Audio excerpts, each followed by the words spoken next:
আসসালামু আলাইকুম প্রিয় দর্শক, অন্য মঞ্চের আলাপচারিতায় আপনাদের সকলকে আমন্ত্রণ জানাচ্ছি। রাষ্ট্রপতি জনাব শাহাবুদ্দিন চুপ্পু আবার আলোচনার কেন্দ্রে। অতি সম্প্রতি তার একটি চিঠি সামাজিক মাধ্যমে ঘুরে বেড়াচ্ছে।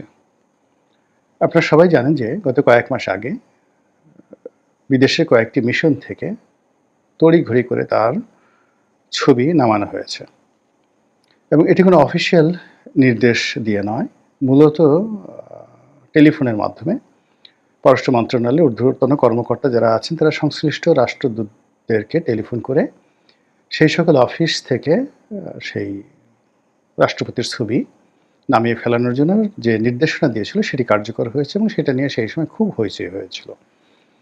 ঘটনার নেপথ্যে কী ছিল আমরা সেটা বলতে পারিনি, তবে যতটুকু আমরা জানতে পেরেছি যে ডক্টর মোহাম্মদ ইউনূস যখন মালয়েশিয়াতে গেলেন, তো মালয়েশিয়াতে গিয়ে তিনি যখন বাংলাদেশ দূতাবাস ভ্রমণ করলেন, সেখানে গিয়ে তিনি রাষ্ট্রপতির ছবি দেখে অভিমান করেছেন, কষ্ট পেয়েছেন, বিরক্তি প্রকাশ করেছেন, হোয়াট এভার মেবি। তার প্রেক্ষিতে ওখানে একটা অপ্রীতিকর ঘটনা ঘটে। এর বাইরে অন্য কোনো একটি দূতাবাসে গিয়ে রেজওয়ানা হাসান, মাননীয় উপদেষ্টা, তিনি গিয়েও রাষ্ট্রপতির ছবি দেখে সেখানে বিরূপ মন্তব্য করেছেন এবং এই ঘটনার পর অনেকটা বিদ্যুতের গতিতে রাষ্ট্রপতির ছবি নেমে যায়। আমাদের দেশের সাধারণ একটা কাস্টম, মানে প্রথা হলো যে যে সরকার ক্ষমতায় থাকে সেই সরকারের রাষ্ট্রপতি এবং প্রধানমন্ত্রী তাদের দুজনের ছবি সাধারণত সরকারি অফিস আদালতগুলোতে ঝোলানো থাকে। তো সেইভাবে চলে আসছে এবং এটি কোনো আইনি বাধ্যকতা না থাকলেও এটি একটা ট্র্যাডিশন এবং এই ট্র্যাডিশন বা ঐতিহ্য এটি কোনো কোনো দেশে সাংবিধানিক আইনের চেয়ে শক্তিশালী, যেমন ইংল্যান্ডে। তো এভাবে বাংলাদেশে চলে আসছিল এবং আমরা কখনোই এটি নিয়ে কখনো বিরূপ অবস্থার মধ্যে পড়িনি এবং এটি নিয়ে কখনো সমালোচনা করিনি। অন্যদিকে বঙ্গবন্ধুর যে ছবি, এটি টানিয়ে রাখা এবং এই ছবিকে সম্মান প্রদর্শন করা, এটা আমাদের সংবিধানের আইন দ্বারা বিধিবদ্ধ। এটা করতেই হবে এবং এটি না করলে সংবিধান অবমাননা, রাষ্ট্রদ্রোহ থেকে শুরু করে সর্বোচ্চ যে সকল শাস্তি রয়েছে আমাদের সিভিল প্রসিডিওর কোডে বা ক্রিমিনাল প্রসিডিওর কোডে, সিআরপিসিতে, সেটি ব্যক্তির ক্ষেত্রে প্রযোজ্য হবে। এখন বাংলাদেশে এই জুলাই আগস্ট বিপ্লবের পরে অনেক কিছুই হচ্ছে যেটার সঙ্গে আপনি সংবিধান মিলাতে পারবেন না, যেটার সঙ্গে আপনি কাস্টম বা প্রথা মিলাতে পারবেন না, ইতিহাস, ঐতিহ্য, সাহিত্য, সংস্কৃতি মিলাতে পারবেন না। আপনি যা ইচ্ছে তাই করতে পারবেন। যেখানে ইচ্ছা সেখানে আপনি মলমূত্র ত্যাগ করতে পারবেন, যেখানে ইচ্ছা সেখানে আপনি আবর্জনা ফেলতে পারবেন। আপনার নাম দেখা গেল ডাস্টবিনের সাথে যুক্ত হয়ে গেল, আপনাকে সবাই ডাস্টবিন ড্যাশ বলল। আপনি আবার কাউকে বললেন যে অমুক, মানে যে কোনো লোকের নামের সাথে আপনি তালিবর সহায়কার শাহ, কি যেন একটা যে টিনের ছেলে কাউয়া, এরকমভাবে একটা গালি দিয়ে দিতে পারেন। বা আপনি যে কোনো লোকের দুর্বল স্থান দিয়ে আপনি আপনার যে কোনো জিনিস ঢুকিয়ে দিতে পারেন।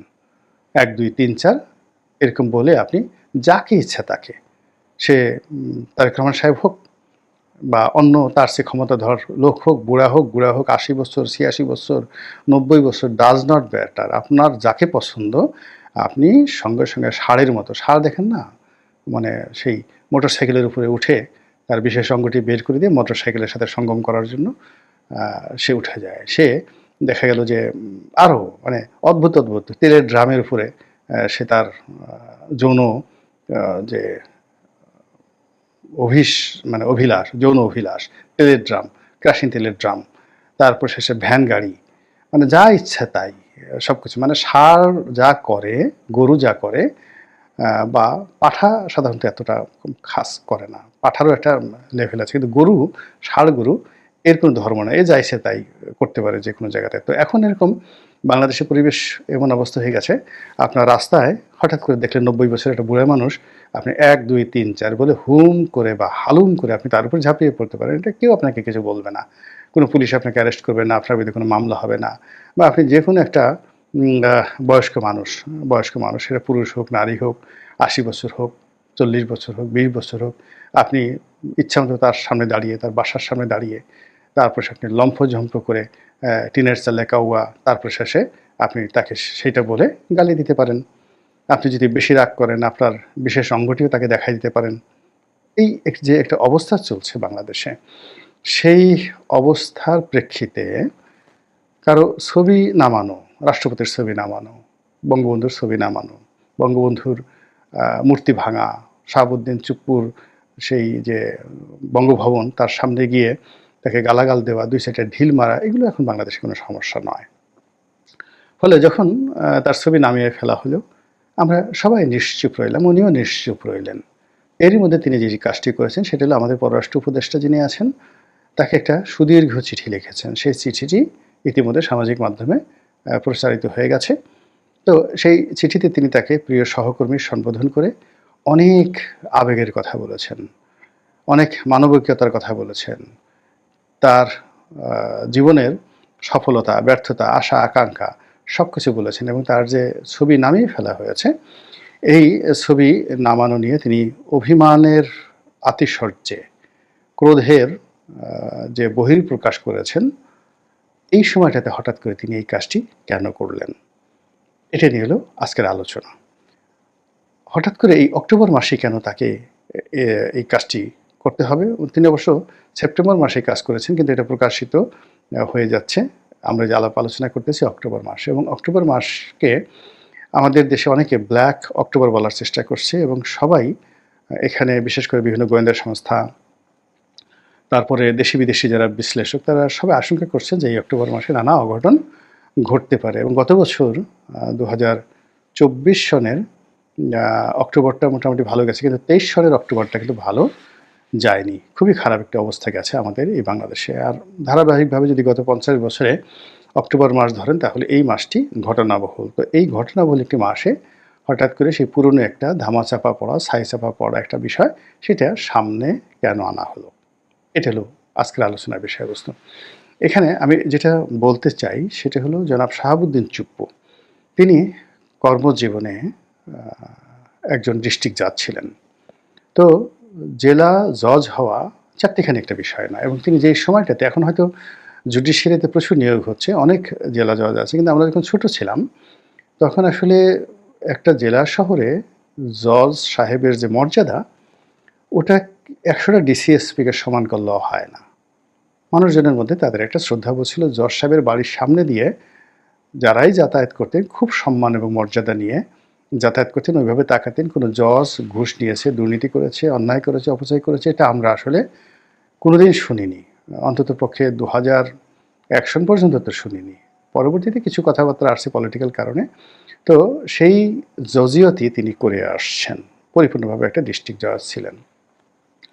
এরপর তিনি ছাত্রলীগ করেছেন, মুক্তিযুদ্ধ করেছেন, জেল খেটেছেন এবং তার সাহস, অসাধারণ সাহস। বঙ্গবন্ধু হত্যাকাণ্ডের পর যেখানে সব মানুষ পালিয়েছে, তো তিনি সেখানে বঙ্গবন্ধু হত্যাকাণ্ডের প্রতিবাদ করতে গিয়ে জেল খেটেছেন। এটা চারটিখানি বিষয় নয়। তারপরে আবার সেই জেল থেকে বের হওয়ার পরেও তিনি চাকরিতে যোগদান করেছেন, বহাল থেকেছেন। ফলে তার কৌশল, তার বুদ্ধিমত্তা, মানে আমরা এখন যারা রাজনীতি করছি আমাদের অনেকের চেয়ে বেশি। তিনি দুর্নীতি দমন কমিশনের কমিশনার ছিলেন, কমিশনার তদন্ত, এবং দুদকের যে কর্মকাণ্ডগুলো তিনি যতদিন ছিলেন সেখানে তার কথা মতো দুর্নীতি দমন কমিশন চলেছে। তিনি যাকে ইচ্ছে তাকে ফাঁসাতে পেরেছেন, যাকে ইচ্ছে তাকে তিনি দায়মুক্তি দিতে পেরেছেন। এবং ওখানে যিনি সভাপতি ছিলেন, গোলাম রহমান সাহেব ছিলেন, সাবেক একেবারে ঝানু আমলা। তো তার মতো মানুষও শাহাবুদ্দিন চুপ্পুর সঙ্গে কৌশলে পেরে ওঠেনি। এর কারণে তার একটা রাজনৈতিক কানেক্টিভিটি ছিল, এবং আমি যেটা দেখেছি যে তার রুম সবসময় জমজমাট থাকতো। তার পাবলিক রিলেশন অসাধারণ। মানুষের সাথে মিষ্টি ব্যবহার করা, মানুষের সাথে সম্পর্ক রক্ষা করা, মানুষকে উপকার করা, রেসপন্ড করা, কাউকে ক্ষতি করা, এমনকি হোয়াট এভার মেবি, এই জায়গাতে তার যে পারঙ্গমতা, এটা অসাধারণ। তারপরে সেখান থেকে গিয়ে তিনি ইসলামী ব্যাংকের পরিচালক হলেন, এস আলমের সঙ্গে তার সম্পর্ক হলো। তারপরে কোন ফাঁক দিয়ে কিভাবে তিনি যে রাষ্ট্রপতি হয়ে গেলেন, যেখানে সাজেদা চৌধুরী, আমির হোসেন আমু, তুফায়েল আহমেদ, এরকম বাঘা বাঘা মানুষের নাম আসছিল, মতিয়া চৌধুরীর নাম আসছিল। সবাইকে পেছনে ফেলে তিনি শেখ হাসিনার মন জয় করে রাষ্ট্রপতি হয়ে গেলেন। ফলে তাকে যদি আপনি তার কর্মকাণ্ডকে বিশ্লেষণ করেন, তাহলে তাকে সুন্দরবনের রয়্যাল বেঙ্গল টাইগার হিসাবে আপনাকে স্বীকৃতি দিতে হবে, অথবা আফ্রিকার জঙ্গলের যে বাদশাহ, রাজা, সেই যাকে বলা হয় সিংহ, দ্য লায়ন, সেই হিসেবে আপনাকে বিবেচনা করতে হবে। কিন্তু দুর্ভাগ্য হলো আমরা এখন তাকে সবাই ইঁদুরের মতো বা খরগোশের মতো দুর্বল প্রাণী মনে করছে, কিন্তু আসলে তিনি তা নন।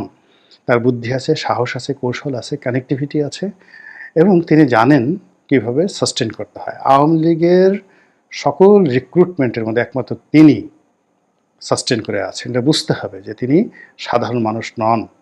প্রকৃতিতে সবচেয়ে শক্ত প্রাণী যেমন হীরক, তদ্রূপ তাকে হীরকের চেয়ে শক্ত প্রাণী হিসেবে মেনে নিতে হবে, যে তিনি কোনো রকম ভয় না পেয়ে, কোনো রকম আতঙ্কগ্রস্ত না হয়ে, সবাইকে টেক্কা দিয়ে তিনি যেভাবে ওই বঙ্গভবনে টিকে আছেন, এটা আওয়ামী লীগের প্রতিপক্ষ, তার প্রতিপক্ষ এবং সকলের জন্য রীতিমতো তিনি একটা বজ্রপাতের মতো ওখানে অপেক্ষা করছেন।